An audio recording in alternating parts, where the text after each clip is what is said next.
एक तरह से मैं ऐसा समझता हूँ कि प्रसाद जी ने कामायनी लिख के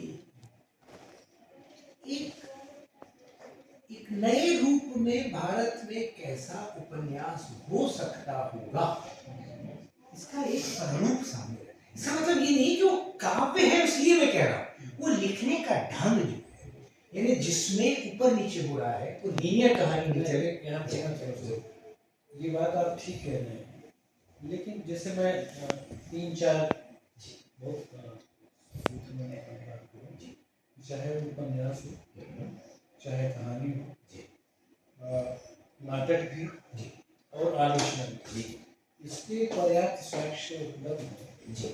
इन सारी विधाओं में जो नवाचार हमारे यहाँ के लोगों ने किया, उसकी बुनियाद में पश्चिमी विधाओं के मॉडल है।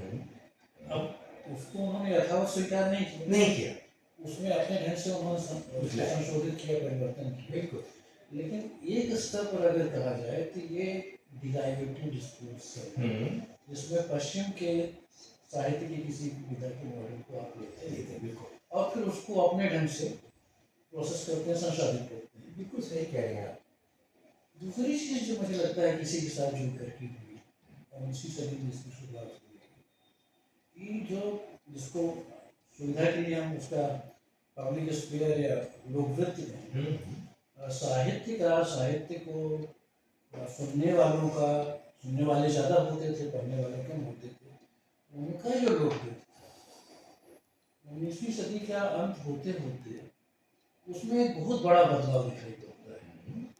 पहले ऐसे लोग साहित्य के रसिक होते थे जो उस तरीके से किसी संस्थान से पढ़ लिख करके नहीं आते, लेकिन 20वीं सदी तक आते आते ये हो गया कि साहित्य रचने वाले और साहित्य का आस्वाद लेने वाले पाठक या साहित्य वो सारे के सारे विश्वविद्यालयों से निकल गए।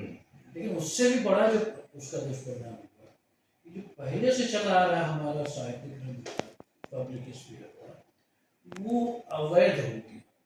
जब तक आपके पास विश्वविद्यालय की शिक्षा नहीं है, जब तक आपको अंग्रेजी का ज्ञान नहीं है, तब तक आप न तो कवि हो सकते हैं, न तो विचारक हो सकते हैं, न तो चिंतक हो सकते हैं, राजनेता नहीं हो सकते।